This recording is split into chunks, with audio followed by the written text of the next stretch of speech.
अस्सलाम वालेकुम व्यूअर्स, आज मैं आपके लिए बहुत ही ज़्यादा मज़ेदार रेसिपी लेकर आई हूँ जिसका नाम है फ्रूट कस्टर्ड।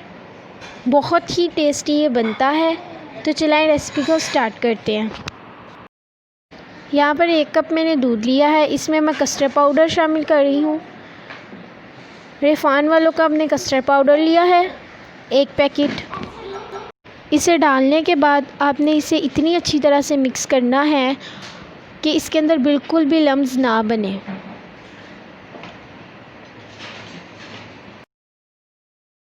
ये देखिए कितनी अच्छी तरह से मिक्स हो गया है, बिल्कुल भी लम्स नहीं है इसके अंदर। ये मैंने दूध चूल्हे पर चढ़ाया था, ये अब उबल गया है। तो अब मैं इसमें शामिल कर रही हूँ कस्टर्ड। आपने साथ साथ कस्टर्ड शामिल करते जाना है और साथ साथ इसे हिलाते जाना है।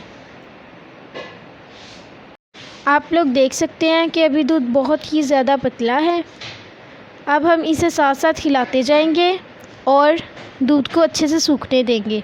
जब ये थोड़ा सा गाढ़ा हो जाएगा फिर हम इसमें शुगर ऐड करेंगे। आपने इसे हिलाना नहीं छोड़ना, वरना जो कस्टर्ड होगा वो नीचे बैठ जाएगा और लग जाएगा।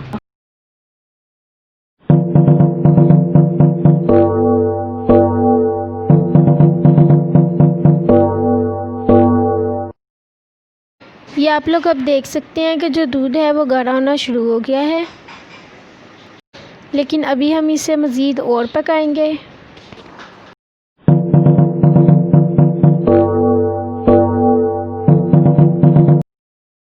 तो दूध अब गाढ़ा हो गया है।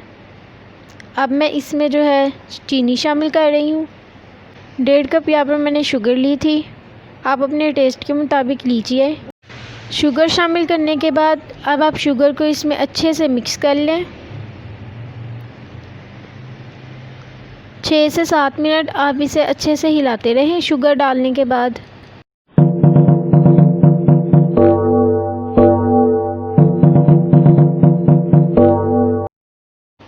हमारा जो कस्टर्ड है वो तैयार हो ही गया है मैक्सिमम, लेकिन अभी इसे मज़ीद पकाने की ज़रूरत है। आप चमचा हिलाते जाएं और इसको पकाते जाएं।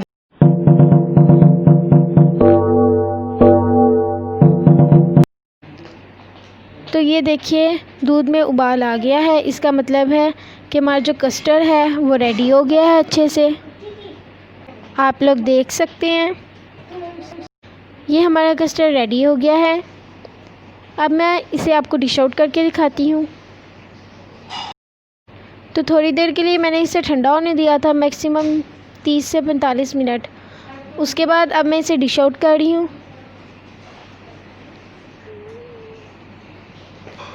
और अब मैं इसमें फ्रूट शामिल कर रही हूँ। यहाँ पर मेरे पास फ्रूट केक है, मैंगोज़, ग्रेप्स, बनानास शामिल करेंगे इसके अंदर, नाशपाती और सेब है मेरे पास। अनार शामिल करेंगे। अनार शामिल करने से बहुत ही टेस्टी जायका आता है।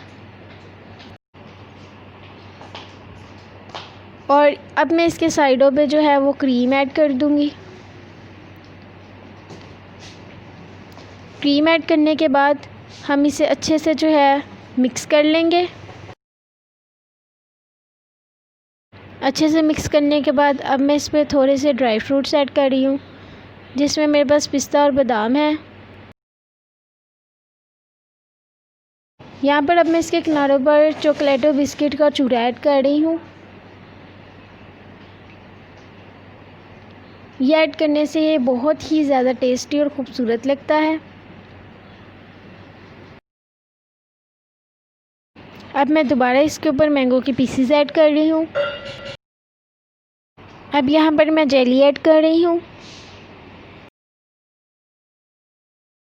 तो ये हमारा मज़ेदार फ्रूट कस्टर्ड जो है ये तैयार है। अगर आपको ये रेसिपी अच्छी लगी है तो प्लीज़ इसे लाइक करें, अपने दोस्तों के साथ शेयर करें और हमारे चैनल को सब्सक्राइब कर दीजिएगा। इंशाल्लाह नई रेसिपी में आपसे ज़रूर मिलेंगे। खुदा हाफिज़।